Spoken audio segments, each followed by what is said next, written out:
Hello guys, welcome to my YouTube channel, Arabong Hilaw, PSKSA.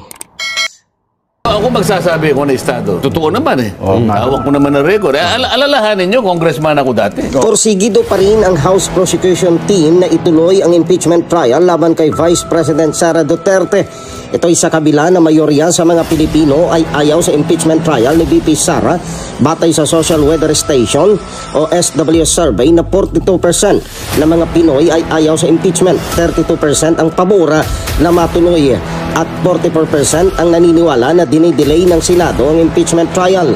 Sinabi ni Batangas Representative Jerbel Luistro, isa sa 11 House Prosecutors, na anuman ang sentimento ng publiko sa impeachment laban sa Vice Presidente, ang mahalaga ay masunod ang constitutional mandate. Binigyang diin ni Luistro, hindi maiiwasan ng dalawang kapulungan ng Kongreso ang constitutional mandate sa impeachment proceedings, kundi isa ilalim sa trial ang article of impeachment na ipinadala ng Kamara sa Senado bilang impeachment court dahil nag-aabang din ng taong bayan kung ano ang hatol sa pangalawang Pangulo. Request itong balikan natin yung hinihingi ng paliwanag ng Supreme Court, kataas-taasang hukuman sa Kamara de Representante, Nelson. Ito'y tinalakay natin noong nakaraang Biyernes. Diba? Sa halos lahat ng mga social media ay nag-viral po ito at pinick up na napakaraming mga influencers, Nelson. Kasi bagong-bago, umuusok pa, kalalabas lang ng Supreme Court. Isang minuto pa lang ata nung binabanggit natin. Hindi pa natutuyo ang tinta. Oo. Hindi paliwanag ang hinihingi ng Korte Suprema. Pero dyan pala siya humihingi siya ng impormasyon. Sapagkat merong dalawang nakabinbin na petition sa kanila at sabi, para tulungan nyo kami, ma-resolve ito, ibigay niyo sa amin ang mga sumusunod. 10 items yun. Di ba? Mga detalye. Diniscuss natin ito, pero dahil sa marami po yung nagtatanong, ni-require po ng Korte Suprema ang House of Representatives at saka yung Senado na ibigay ang 10 impormasyon na kanilang inihingi. Isa-isahin natin, Sen. Hindi, wala na tayong panahon eh. Pero ang masasabi ko lang, yung mga salient points na lang na gusto niya palutangin, Sen. Ang masasabi ko lang, dito pa lamang sa kauna-unahang hinihingi ng Korte Suprema, magkakaalaman na ito eh. Yung una kasi, yung letter A, the status of the first 3 complaints filed by the private citizens. Bakit importante ito para sa akin? Kahit ito na lang. Dito na tayo magtapos. Alalahanin po ninyo na 3 impeachment complaints po ang naunang i-file na magkakaibang grupo bago isulong ng House of Representatives yung pang-4. Yes po. So yung unang 3, December 2, nung i-file, yung pangalawa, December 4, at sinundan ng December 19. 2024. Yes. Pagkatapos, February 5, isinulong yung pinirmahan ng halos 215 members of the House of Representatives. Tinatanong ngayon dito sa Korte Suprema, sabi niya, under oath, ano ang estado ng unang 3? Mahihirapan silang... Oo nga. Mahihirapan sila rito. Kung estado, Sen, ano bang dapat na sabihin? Estado ng isang impeachment complaint, kung active or non-active or ano po? Hindi, bahala sila. Estado ang pinag-uusapan. Kailangan sumagot sila under oath. Ayun nga, parang hirap nga akong sabihin. Sapagkat tinulugan nila ito eh. Hindi naman lang pwede sabihin under oath. To the Supreme Court, sabi niya halimbawa, Your Honors, with all due respect, tinulugan po namin yung 3 impeachment complaint. Hindi po pwede. Yari tayo doon. Kasi paano mong palilitawin ang estado nito? Wala nga nangyari. Yung pang-4 ang dinalaron February 5. December 2, December 4, December 19. Tinatanong kayo ngayon, ano bang estado ng unang impeachment complaints na ipinail? Paano mo sasagutin? Paano nila sasagutin? Sumagot ang kasi sapagkat ito nakadirekta sa 2 kapulungan. Kamara, Senado. Yes. Tama yung sagot ng Senado eh. Sumagot ang Senado, sabi niya, Respondent Senate manifest that it lacks sufficient knowledge or information on the matter stated under items A to K. Ito yung 10 eh. Wala nang kinalaman ng dito eh. Puro sa House. Status of the first 3 complaints, walang kinalamanan na Senado rito. Wala po kami, tama yung sagot ng Senado eh. Wala po kaming nalalaman Tinuro kasi lahat. hinihingi po nyo sa amin. Opo. Ang katotohanan, karamihan po ng hinihingi po ninyo, hiningi din po namin sa kanila. Oh, yun nga. Oho. At wala rin naibigay. Ito, paano mo sasabihin? Ano ang status ng tatlong complaints? Dito pa lang. Kapag hindi mo nasagot ito, Yung naunang tatlo yung tinutukoy niya, Sen, no? bakit ganito? Bakit ganito yung tanong niya? Sapagkat alalahanin mo, merong proseso kung paano mo i-dispose ang isang impeachment complaint. Yes po, Alalahanin din ninyo na, sabi nga nila, there is only one impeachment proceedings per year. Per year. Ngayon, sabi niya, proceedings po naman, hindi naman complaint ang pinag-uusapan. Kaya nga hindi natuloy sa proceedings dahil hindi mo ginalaw, dahil tinulugan mo. Kasi kung sa December 2, ginalaw mo na yon, natuloy ang proceedings, yun na yon. Ibig sabihin, hindi ka kukuha ng iba pa. So walang kinalaman, kasi February 5, so teka muna, isa lang na proceedings, hinold mo yung proceedings, tinulugan mo, pinlano mo na patulugin, para sa ganun yung fourth, sa inaakala mo, napapayagan. Ayun. Kaya pinalo mo ng February 5. Dito magkakaala. Dito pa lang sa letter A, Hirap na sagutin, ano?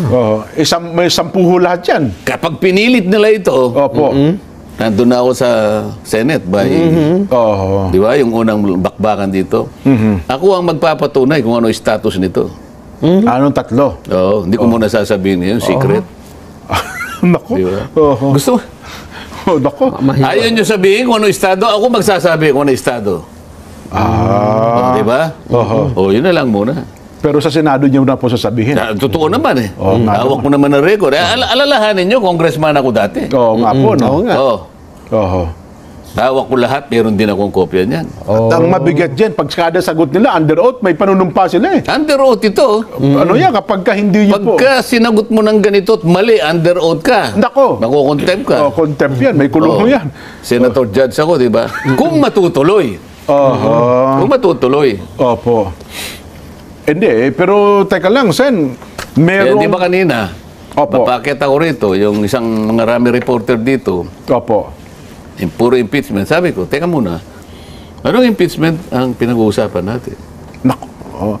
Alam niyo, Sen, in fairness, marami na po ngayon ang nagma-mind conditioning sa Kamara, sa Senado, na para bagang may timetable na nasa, di ba? August 4. May August 4. Hindi niya matutuloy ng July 28, 29, marami kami hearing eh. August 4. Malamang August 4 yan.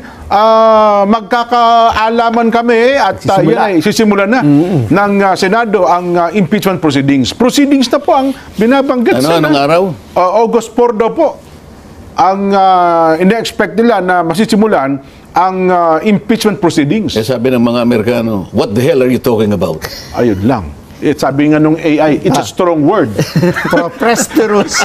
Preposterous. Diba? It's a strong word. Amerikano nagsabi, what the hell are you talking about? Doon tayo magsimula, yung salitang yun. Ayun, Hindi mo po pwede naman basta na lang gumawa ka ng August 4. Teka muna. Paano napunta ron? Kasi yun na po, Sen, ang halos, sa social media, sa balita, na para bagang ang binibigyan ng daan ay matutuloy talaga. At lalo pa may survey ngayon. May lumabas na survey na marami daw pong Pilipino ang nagsasabing gusto nilang marinig ang paliwanag ni BP Inday Sara sa impeachment complaint. Sabi ng survey? Yes po. Meron mo palang naniniwala sa survey, Jen? Ako number 32 ako sa survey. Hindi ba pinag-usapan na natin, kayo pong mga survey companies, you will do well in doing surveys on Philippine products. Yung ginawa ko ng example ito. Ito talagang magagawa nila ito. And I think they have competence to do it. Magsimula tayo sa bagong isda. Merong bagong munamon na pinoproduce sa Pangasinan. Pangasinan yan. Opo, sarap niyan. May bagong balayan sa Batangas. Opo. Merong bagong napada sa La Union. Ayan, ako. Mag-survey kayong lahat kung sino yung mas gustong kainin ng Pilipino dito sa tatlong bagoong. Anong klase ng bagoong? Yan na lang kayo. Pero para pakialaman pa ninyo kung ano yung naisip ng tao, political matters, wala na pong naniniwala sa inyo. Number 32 po ako. ipinamukha po ninyo sa mga botante natin na hindi ako lalagpas sa 22. Ito yung bracket ko eh. From 32 hanggang 22 lang ako. Hindi po ba ganun ang ginawa nyo? Mawalang galang na po sa inyo. Kayo po mga dakilang gumagawa ng survey, wala na pong naniniwala sa inyo. At kapag ka po ipinilit ninyo, baka magkita tayo sa Blue Ribbon Committee. Huwag po ninyong ipipilit ang isang bagay na hindi na pinaniniwalaan ng tao. Yun lang ang masasabi ko sa inyo. Nako, mabigat nga yan, Sen. Ano? Pero teka lang, Sen. Exhibit A. Papo, kayo ang unang ebidensya. Buhay na saksi. Hindi, kasi merong isang senador.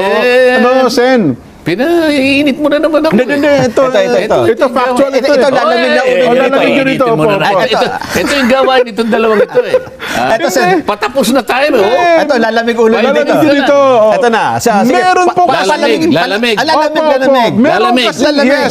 Alamigin mo na. Meron kasing isang bagong kongresistang bagong halal. Ayan. Dating senadora, dating DOJ secretary. Ang sabi niya, sobra naman yung kataas-taas ang hukuman na yan.